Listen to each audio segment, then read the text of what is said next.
Hola, querida amiga Zaira, ¿cómo estás?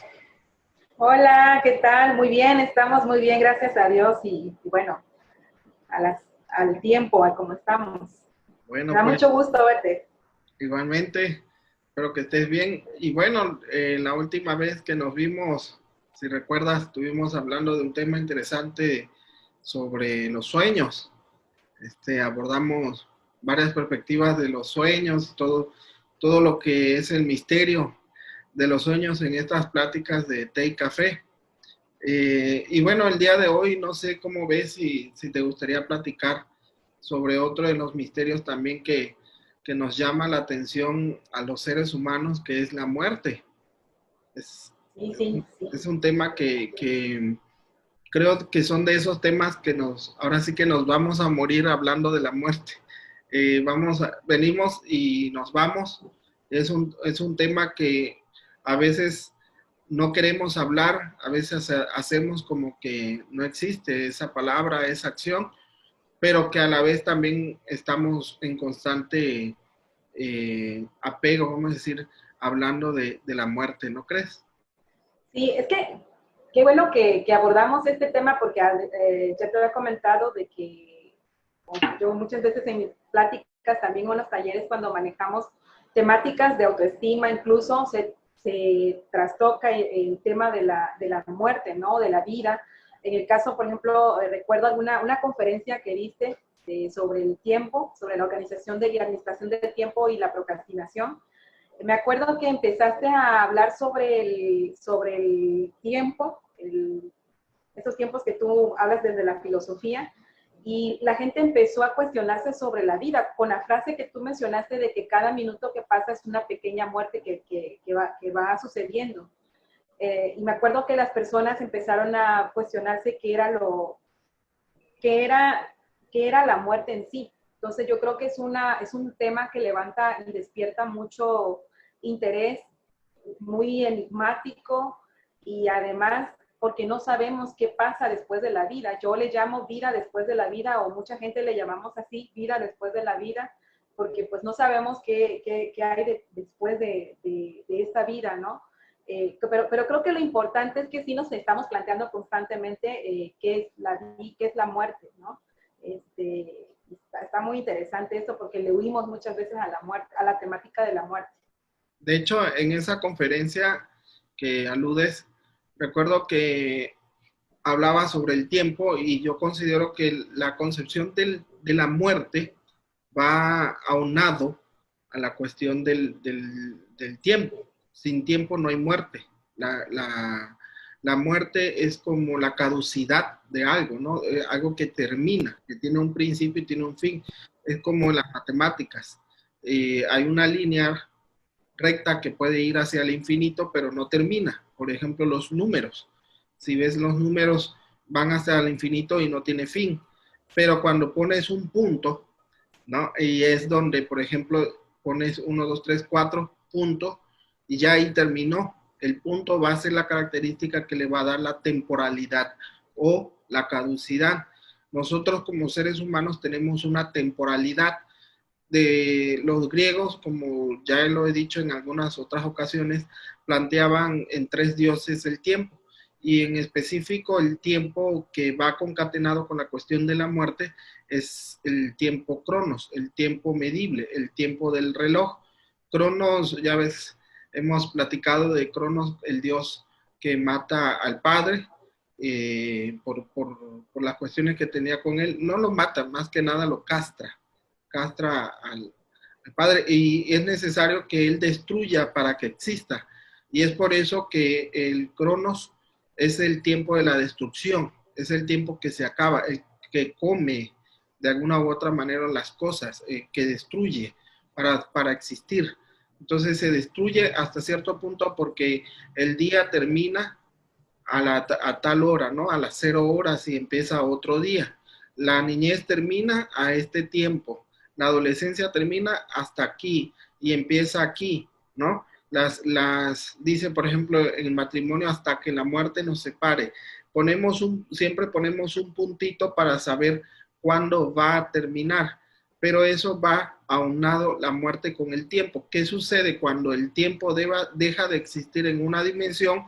Pues pasamos a la eternidad, que como tal la eternidad no es una muerte. Ahora, ¿cómo ves, por ejemplo, Borges en algunos de sus cuentos habla sobre la eternidad? Pareciera que la eternidad, si existiera o si vivimos la eternidad, también nos llevaría al hastío, al, al llegar a un momento en que ya no queremos vivir, ¿sí? O sea, estar viviendo de alguna u otra manera sin tener fin puede llevar al entrar en una angustia. Eso lo manejan los existencialistas. Sí, claro, es que también la muerte, algo que he estado escuchando mucho y creo que nos cuesta mucho trabajo, sobre todo en el occidente, ¿no? Como parte de nuestra cultura, pensar que la muerte es el fin de todo. Eso que tú mencionas, esos puntos finales que le ponemos a las cosas, en lugar de verlo como una parte de una transición o como parte de que algo continúa, ¿no? No solamente estamos hablando de la muerte física y que además de que hoy en día por esta cuestión de la pandemia estamos escuchando en todos lados, nos confronta más con la muerte, ¿no? Pero también con la vida. Es que estamos hablando casi de lo mismo. O sea, la vida, la muerte vienen juntas. Entonces, ese punto final que tú mencionas de que casi todos los momentos de la vida del ser humano tiene como esos ciclos en el que tiene un comienzo y un final.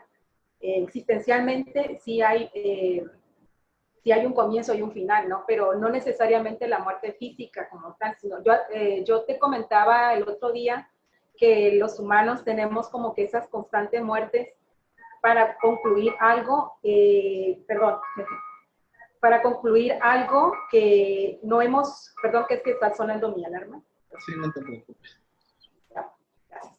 Entonces, concluíamos que la muerte es parte de una transición de diferentes sucesos de la vida del ser humano. Yo creo que si nos ponemos a analizar un poco qué parte de nuestra vida hemos estado viviendo esas constantes muertes, pues por ejemplo, desde el momento en que nacemos, o sea, cuando nacemos, hay un momento de nuestra vida que dejamos de ser el neonato, ¿no? Y empezamos a ser la primera infancia, ¿no? Empezamos a experimentar la primera infancia y así sucesivamente. Ese es desde el sentido del desarrollo fisiológico, pero por ejemplo, cuando estamos hablando desde lo emocional, hay otro tipo de muerte y constante renacimiento. Eso me genera mucha reflexión. Y bueno, también quería brindar contigo un cafecito por estas pláticas. ¿Seis café? De nacer y morir, ¿no? Ahorita que te escuchaba, me recuerda cómo las diferentes culturas rescatan esta dualidad y la vuelven la dualidad de la muerte y la vida como como una moneda, ¿no? Que tiene dos caras, pero al final de cuentas sigue siendo la misma moneda, el mismo material, solamente que aquí está la muerte y aquí está la vida y estamos hablando de lo mismo, de la misma cosa, nada más que impresa. Ahora, lo que te planteaba, o lo que te planteo es que la muerte es una generadora de sentidos, de sentido de la existencia. Porque, por ejemplo, si ponemos la muerte en un punto, hacia atrás sería la vida y hacia adelante es el gran misterio. Hay gente que considera que como el solipsismo, cuando mueres, se acabó todo completamente, ya no hay nada más adelante. Los cristianos, por ejemplo, plantean el cielo, los griegos planteaban el Tártaro y todos estos lugares en donde iban las personas después de morir. Algunos otros creen diferentes lugares, pero consideran que se extiende la vida. Algunos como Sócrates como Platón, Sócrates también plantean lugares perfectos que esta tierra o esta vida representan imperfectamente a eso perfecto, que los cristianos luego hablan como el cielo. Pero a lo que voy es, ya sea que el punto de la muerte como un punto que parte crucial, hacia adelante hay una posible vida que sigue, pero hacia atrás que sería la vida como tal, la vida nuestra, esta vida que estamos teniendo, también nos genera sentido. ¿Por qué? Por ejemplo, Heidegger, el famoso filósofo alemán que habla de la ontología y todo esto, dice que somos ser para la muerte, que el punto de la vida es el hecho de que vamos a morir.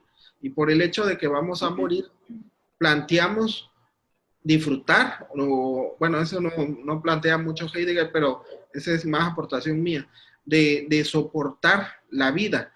Hay un seminario de Lacan, que eso lo pueden encontrar en internet, donde habla de la muerte y plantea que la vida la soportamos porque sabemos que vamos a morir. Y eso es muy interesante porque si no sabemos que vamos a morir, posiblemente entraríamos en una angustia eh, existencial muy difícil. ¿Por qué? Porque estaríamos condenados a estar repitiendo cada día, cada año, miles y años, lo mismo. Siempre, siempre, siempre. De hecho, hay una película muy buena de Tom Hanks de que eso se trata, creo que es Milagro en la Milla Verde, algo así se llama esa película, de una persona que lo van a matar, pero pues de alguna u otra manera no muere, esa persona no muere y llega un momento en donde llega a desear la muerte porque ya está harto de estar viviendo y ver cómo sus amigos y sus amigas van muriendo y él simplemente no muere. Por lo cual hay filósofos y hay filosofías que plantean que la muerte es una generadora de sentido para la vida. Y Y una, sí, sí, sí, claro, sí, perdón. Y también me parece que de resignificación. Hay, creo que para estas cuestiones de la muerte y lo que es la vida, incluso el renacimiento, o sea, el renacer, a eso me refiero, pues se han escrito muchas cosas respecto a ello. Por ejemplo, Drácula es un clásico que te deja reflexionando qué pasaría si vives pues eternamente, ¿no? Y no envejeces además, porque el punto también de la vida es que tenemos un cuerpo que se va deteriorando con el tiempo. Entonces, ¿qué pasaría? Cosa contraria que ocurre en el caso en el caso de la novela de Frankenstein, donde se construye un nuevo cuerpo a partir de diferentes cuerpos y que además se obtienen habilidades de esos cuerpos.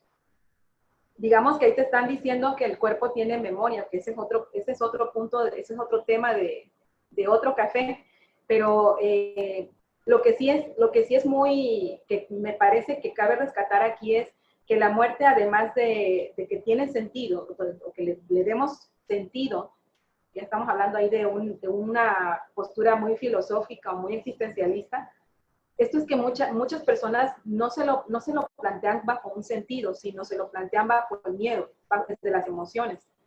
Tengo miedo ahorita lo muy común, ¿no? Y creo que muchos no me dejarán mentir que hemos entrado en un momento en el que, por muy psicólogo, por muy sobre lo que tú quieras, doctorado en lo que tú quieras, nos hemos preguntado y nos hemos cuestionado cómo estoy viviendo, cómo estoy transitando la vida y la muerte, o el pensar que la muerte en cualquier momento puede llegar por lo que está pasando.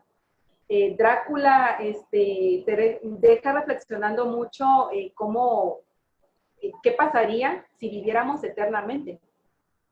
Ajá.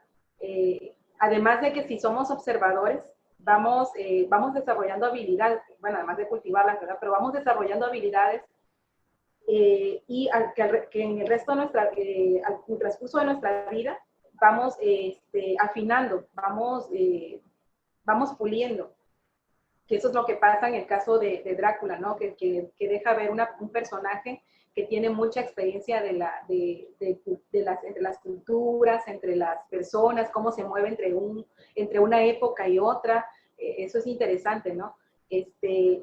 Y bueno, también la otra postura que me llama mucho la atención, porque sobre todo aquí en el occidente le huimos a la muerte, no queremos hablar de la muerte.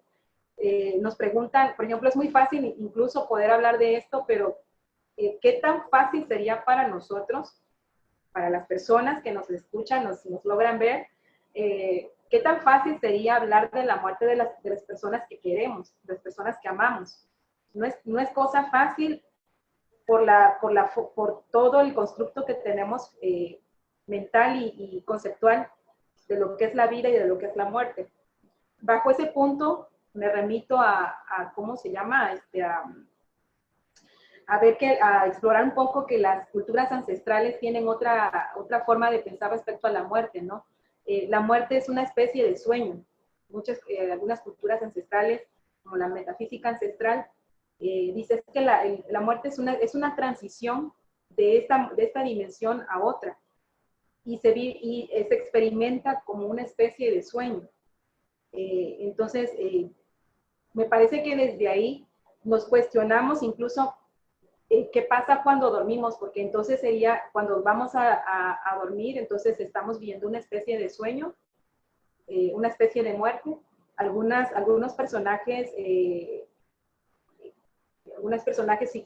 incluso psicólogos, manejan que cuando se sufre de insomnio, por ejemplo, es porque hay un cierto miedo a morir, ¿no? Entonces me resisto a no querer cerrar los ojos porque entonces, y eso es de manera inconsciente, ¿no? Porque de alguna manera me resisto a no quiero morir, ¿no? Es terrible la muerte. Entonces, desde ahí me parece interesante tu postura, David, porque darle sentido, tiene un sentido. Pero entonces, ¿de dónde partimos? Esa sería la pregunta. Sí, bueno, de hecho, extendiendo esa parte del sueño, de dormir y la muerte, cómo va junto, por ejemplo, la perspectiva cristiana neotestamentaria plantea que los que mueren duermen. Uh-huh. Pablo, por ejemplo, el apóstol, hablando para los cristianos, les dice, no se preocupen, que los que duermen ahora, ¿sí? Entonces, hace una alusión a que la muerte está muy junto a la cuestión de dormir. Y cuando nos vamos a dormir, como bien decías, también es un símbolo pleno de lo que es la muerte. Inclusive en las cuestiones de la metafísica, existe esa idea o esa creencia de que cuando duermes, incluso el alma se puede salir del cuerpo y hacer los llamados viajes astrales, ¿no? Que al final de cuentas es un símbolo muy fuerte también de la muerte, porque la muerte se plantea como el desprendimiento del alma al cuerpo y que eso tiene ahondado y sus raíces muy fuertes en Platón, que es el que plantea que el alma está atrapado en el cuerpo, está allí en el cuerpo y no puede salir.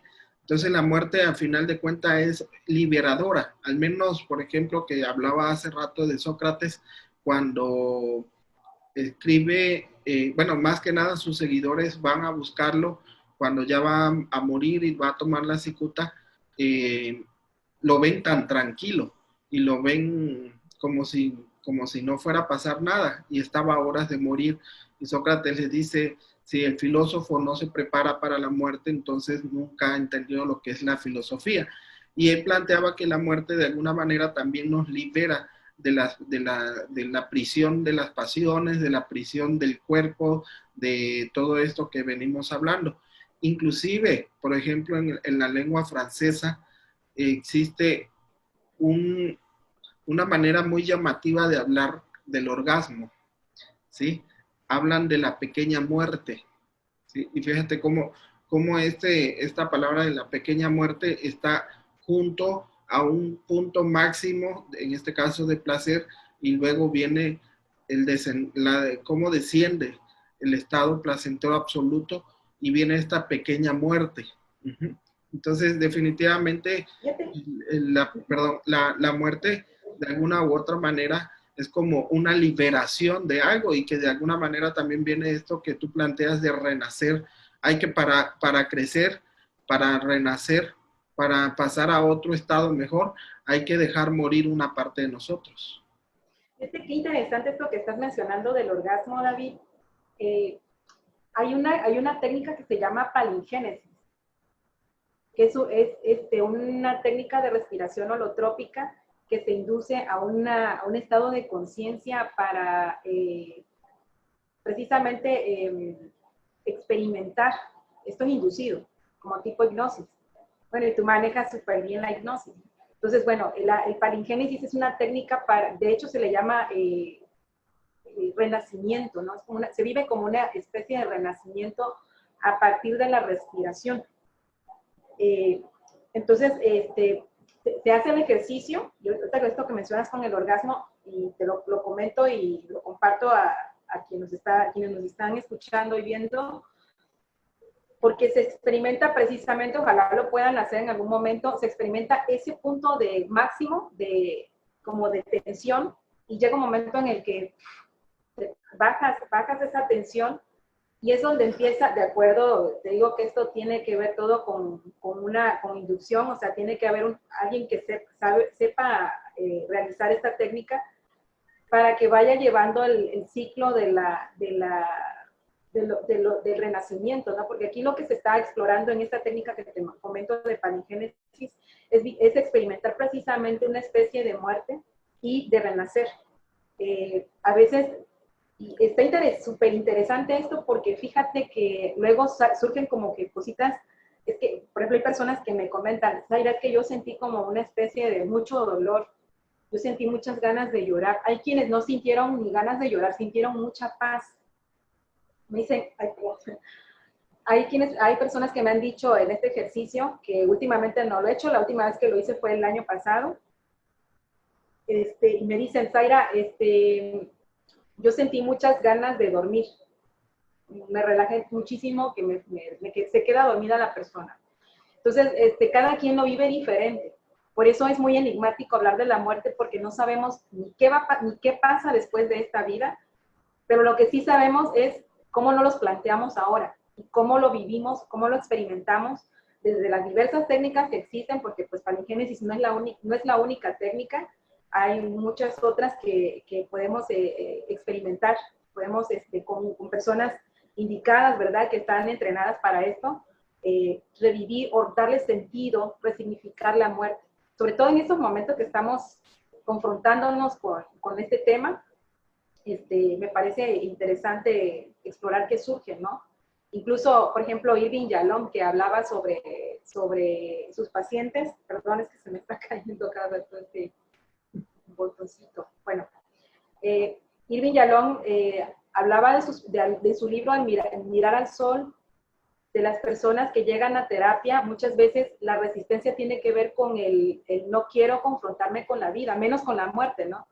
Esa es una postura también existencial. Y lo otro es que muchas veces buscamos constantemente la muerte a través de conductas que nos hagan sentir que estamos vivos. Eso es que de hecho lo estamos viviendo a diario. O sea, lo que pasa es que no hemos sido tan conscientes, no hemos explorado en nuestro interior cómo estamos viviendo la vida, porque también estamos viviendo la muerte desde ahí. Sí, no, y de hecho es como no aceptar ninguna de las dos. Ni aceptas que vives, ni aceptas que vas a morir. Ese libro está muy bueno, la verdad yo también lo recomiendo, de Mirar al Sol, de Irving Yalom. Irving Yalom es un existencialista, un psicoterapeuta de primer orden, la verdad me gusta mucho cómo escribe y expone esta situación. En ese libro de Mirar al Sol plantea que muchos de sus pacientes empiezan a vivir cuando le dicen que tienen algún tipo de enfermedad como el cáncer. Y que pacientes hasta que no le dijeron que les quedaba 2 o 3 meses según la medicina, no habían vivido tanto como cuando no sabían que iban a morir. Entonces él planteaba en ese libro cómo de alguna u otra manera aceptar la muerte es también aceptar la vida. Y cómo aceptar la vida es también aceptar la muerte en este ir y venir de la cuestión de la vida y la muerte como tal. Creo que de alguna u otra manera, mientras no aceptemos la realidad de la muerte y no aceptemos la realidad de la vida, vivimos en una ilusión que no nos ayuda a nadie. Inclusive, por ejemplo, Octavio Paz hace todo un estudio del mexicano de cómo digiere la muerte. El mexicano pareciera que no le teme a la muerte. Es muy temerario. ¿Sí? Se la da de muy valiente, los mexicanos somos así. inclusive en el Día de los Muertos, que es una celebración a nivel mundial muy conocida en mexicano. El mexicano se burla de la muerte, dice Octavio Paz, se ríe de la muerte, pero propiamente es una manera defensiva del ser humano, en este caso del mexicano, del miedo que le tiene, por lo cual de alguna u otra manera niega que va a suceder, niega que tiene X o Y peso sobre su vida. Entonces lo que hace es algo que Freud descubrió, que se llama la formación reactiva, o en su caso el desplazamiento. La formación reactiva en sí es cambiar un sentimiento polarmente o en la polaridad por otro. Por ejemplo, si yo odio a alguien, por la formación reactiva, amo demasiado a esa persona, o viceversa. Si yo amo mucho a esta persona y no lo quiero sentir, por formación reactiva, le genero un odio extremo. Entonces pareciera ser que muchas veces, porque no queremos aceptar que vamos a morir, hacemos formación reactiva y pensamos que vamos a vivir, que es una característica de nosotros. Vivimos como si no fuéramos a morir nunca, ¿no? Así es. Pareciera ser que tenemos la conciencia, como si tuviéramos la conciencia de que vamos a vivir eternamente tipo Drácula, ¿no? Sí, de hecho, no sé si recuerdan cuando aquí en Villahermosa, en Tabasco, tembló de una manera que nunca había temblado, al menos del recuerdo, ¿no? Cómo a todos nos sacudió, no nada más la tierra se sacudió, sino nos sacudió la conciencia y el alma de que somos tan débiles en ese sentido, de que en un momento viene un terremoto o viene una catástrofe y morimos, ¿no? Pero pues como todos los días estamos haciendo lo mismo, se nos olvida que vamos a morir. Sí, qué interesante, fíjate, eso que estás mencionando de los temblores, fíjate que me estoy acordando ahorita de mis hermanas que compartimos esta filosofía metafísica ancestral, y unas de ellas son chamanas. Muchas de ellas dicen, es que nosotros estamos compuestos por 4 elementos: fuego, aire, tierra y agua. Entonces, cuando hay un desastre natural de agua, estamos viendo, tenemos que revisar, porque estamos conectados con la naturaleza, y tenemos que revisar cómo estamos desde nuestras emociones, qué se está moviendo. Y generalmente, fíjate que ahí he sido un poquito observadora, no es que esté loca, al contrario, estoy siendo observadora de mí, cómo estoy en mis emociones cuando sucede esto. O, por ejemplo, ellas mencionan igual que cuando, de hecho hay un libro que se llama Los 4 Caminos. De Miguel No Ruiz. recuerdo ahorita el autor. ¿Es de Miguel Ruiz? ¿No te escuché bien? Es Miguel Ruiz. No, no es de Miguel Ruiz, este es Los 4 Acuerdos, que Okay. también está relacionado un poco a lo que es la chamanería y esta onda de la conciencia mística, ¿no? Entonces, no me acuerdo ahorita el nombre del autor, pero se llama Los 4 Caminos, desde la metafísica ancestral. Y entonces menciona que, por ejemplo, cuando hay desastres naturales de tipo temblor, que está relacionado cómo estamos tratando nuestro cuerpo, que eso la naturaleza nos quiere decir porque nosotros estamos conectados a ello. Y cuando, por ejemplo, está relacionado con un desastre natural relacionado a, ¿qué te diré? Por ejemplo, viento, ¿no? Una tormenta de viento. Eso está relacionado con nuestros pensamientos. Ajá. Entonces, bueno, ahí vemos cómo la ancestralidad está conectada con la naturaleza, y entonces la naturaleza nos revela. Esto también es otra forma de darle sentido a la vida y a la muerte. Ahí es donde quiero llegar. Por ejemplo, si no, para los que no han leído el Popol Vuh, yo se los recomiendo, son historias todas bastante buenas, bastante interesantes, porque todas están como que conectadas entre esa lucha de la vida y la muerte. Pareciera ser que desde el principio de la humanidad, o desde todas las culturas que nos cuentan de cómo el humano se fue desarrollando, fue haciendo su propia historia, ¿sí? Su propia culturalidad, perdón. pareciera ser que los humanos hemos entrado a conflictos existenciales y físicos muy fuertes desde que sabemos que somos historia, ¿no? Y el Popol Vuh es uno de los libros que manejan mucho esta lucha constante de la vida, porque quiero vivir, entonces pues, genero estrategias de supervivencia. Prácticamente eso es lo que nos dice el Popol Vuh, ¿no? Además de toda la filosofía que hay ahí, de que somos hermanos, de que somos familia, de la traición, del arquetipo de la madre, el arquetipo del padre, del Dios que protege, o el Dios que castiga, ¿no? Se habla del inframundo, de una especie de inframundo. Quienes son castigados, los que van al inframundo, los que no son de este territorio, entonces son castigados, son devorados, ¿no? Todo esto, si lo vemos desde metafóricamente, está relacionado incluso a la vida y a la muerte. Pareciera ser que hemos estado los humanos en esa constante, ¿no? De darnos un sentido a nuestra existencia y a cómo sobrevivimos en ella, pues con todos esos cambios, con toda esta revolución. Desde ahí a mí me genera muchas preguntas. ¿Cómo estamos sobreviviendo en este momento? Pareciera ser que no tenemos ahorita una guerra con cañones, rifles, pistolas. No es ese tipo de guerra, pero me parece que sí es una guerra interna desde nuestros pensamientos, ¿no? Desde la ancestralidad, ¿cómo están nuestros pensamientos? ¿Cómo se están moviendo nuestras emociones, nuestras aguas, ¿no? ¿Cómo se están moviendo nuestro cuerpo? Tenemos que cuidarlo ahora más que nunca. Entonces, ¿qué temblor está generando esta sacudida de pandemia en nuestros cuerpos? ¿Quiénes no están escuchando? Yo le llamo llamado porque es como, pues, un llamado de vamos a hacer algo porque no podemos seguir haciendo lo mismo. Quienes sigan haciendo lo mismo sin saber que pueden hacer algo diferente, creo que lo que sigue no es tan positivo para la vida. Entonces, yo sí hago hincapié en esa parte, para estar generando esos cambios, ¿no? Sí, de hecho, esto también nos lleva, como decíamos antes, a estas nuevas muertes.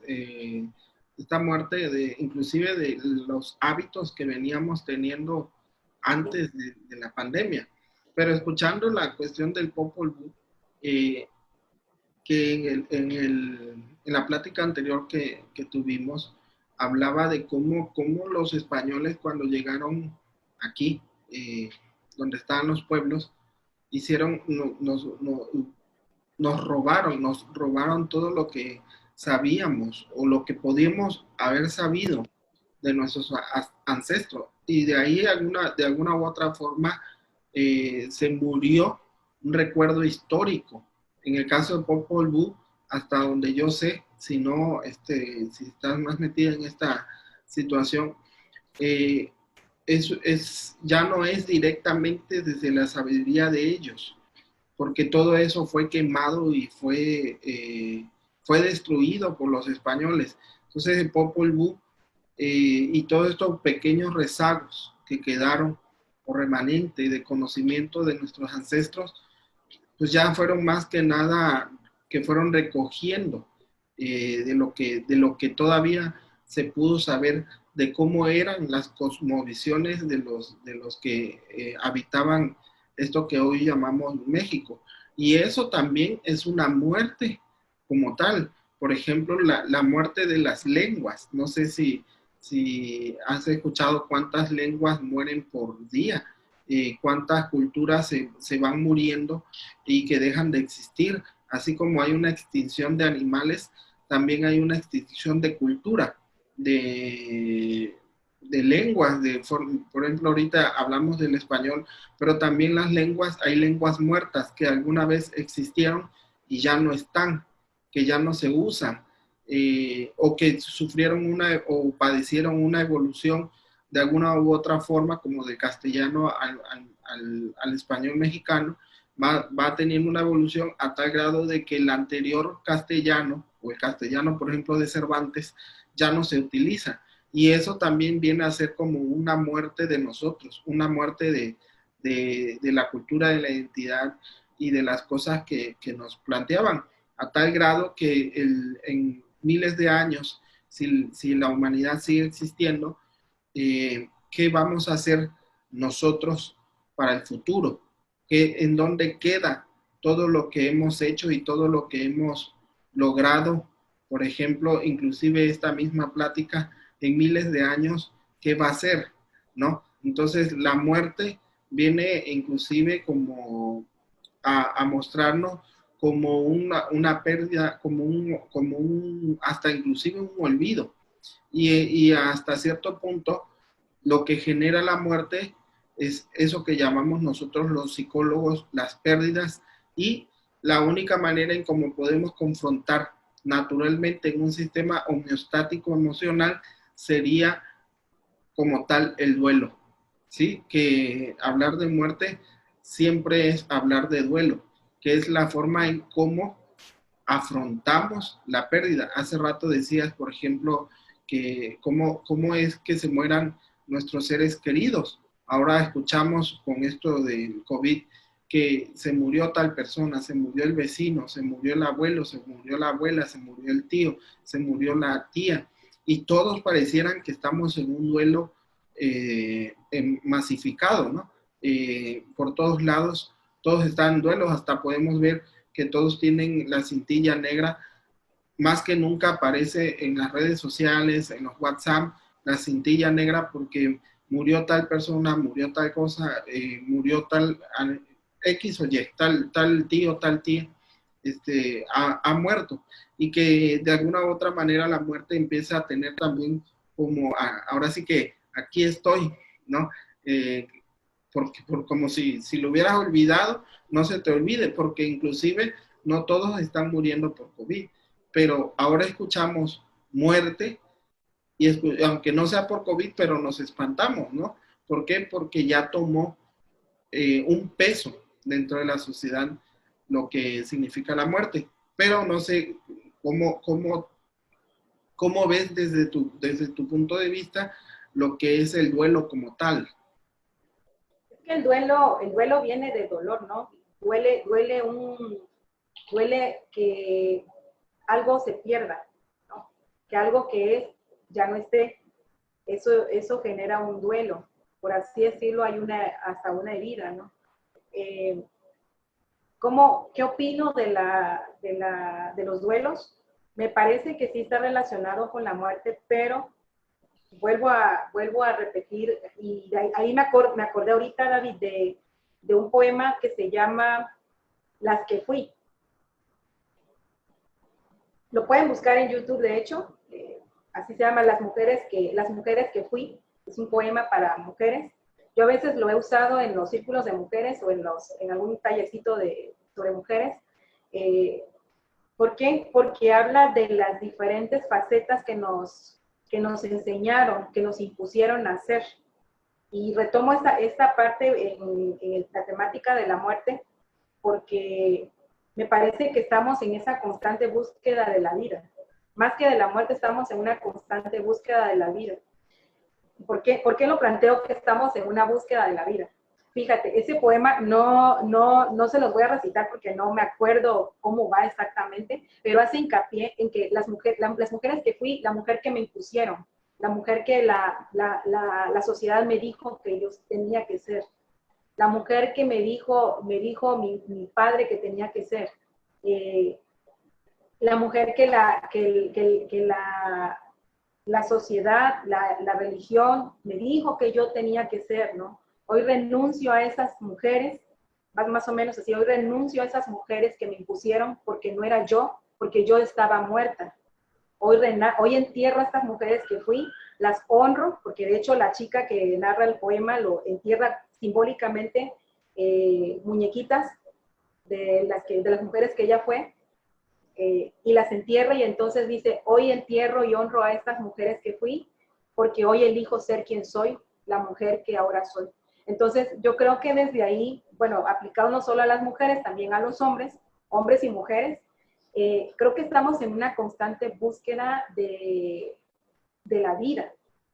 En realidad me parece que no estamos buscando la muerte, estamos buscando vivir.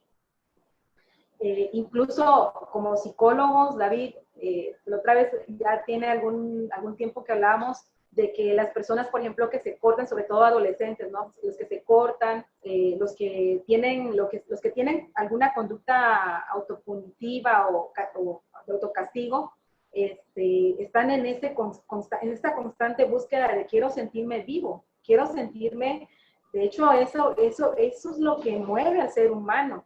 Y bien decía, bueno, cuando Freud hablaba del Eros y el Tánatos, estamos en esa constante búsqueda de la vida porque quiero sentirme vivo, porque estoy aquí. Entonces, bueno, me resulta muy interesante todo esto y el poema de las mujeres que fui, por aquello de la constante, que no estamos, para mí no estamos buscando la muerte, estamos buscando la vida. Y estamos en esta constante búsqueda de la vida, nos confrontamos con la muerte. Es como si nos topáramos contra pared y nos salta la pregunta, ¿y qué pasa cuando la muerte llega? ¿O qué voy a vivir? ¿Será que me va a doler cuando uno se muere? Fíjate que también hay algo muy interesante, y esa es una postura de muchos médicos, que algunos conocidos me dicen, fíjate que es muy común ver que cuando una persona está falleciendo, se le logra ver en el centro, en el ombligo, que sale como una especie de humo. Esto para mí queda como una interrogante, no sé, yo nunca lo he visto. Si hay personas que nos están viendo en este momento y en algún momento lo ha visto, pues a mí me encantaría que nos compartieran porque yo nunca lo he visto, pero tampoco es como que no creo, porque sí creo en que estamos compuestos no solamente de cuerpo, las emociones son una especie de energía que nos impulsa. El psicoanálisis, tú lo sabes mejor que yo que estás más metido en el psicoanálisis, hay una fuerza que impulsa al psiquismo, que nos construye, ¿no? En ese sentido, qué es la vida y qué es la muerte. Entonces, bueno, a mí me deja mucho pensando qué es lo que están viendo esos médicos que les toca ver a diario la vida, la muerte y la muerte de muchas personas. Cuando dicen es que vi como que salió del centro del ombligo de la persona, del ya cadáver o de la persona que acaba de fallecer, una especie de humo. ¿Qué es ese humo, no? ¿Qué significa? Hay una película, de hecho, que se llama 21 gramos. Ya tiene muchísimo tiempo que salió, y decía que 21 gramos es el peso del alma. Ajá. Y que eso era lo que salía. También hay como que esa teoría de qué es ese humito que sale, ¿no? Que el alma tiene un peso en el cuerpo. Bueno, lo comento porque me llama mucho la atención y me parece que es algo que podemos retomar en una segunda plática de té y café. Sí. Está muy interesante. Pues yo creo que sí vamos a tener que hablar en otra plática, porque esto de la muerte es muchísimo, ¿no? Es muchas cosas que emergen y surgen de hablar de la muerte. Yo nada más me gustaría anexar que en la medida en que nosotros vayamos aceptando la vida, vamos a aceptar la muerte, y en la medida que vamos aceptando la muerte, vamos aceptando a la vida. No se puede entender una sin la otra, no la dividamos. Morir es vivir y vivir es morir también. Y de alguna u otra manera, en ese sentido, entra uno en la eternidad. Ese es, al menos es como yo lo planteo y como yo lo he visto. Bueno, pues me encantó hablar al menos esta hora contigo y nos vamos a ver, ¿no? ¿Te parece para otra plática de té y café? De té y café, claro que sí. ¡Ah! Aquí está mi tecito. Dale, cuídate. Igual, cuídate. Adiós.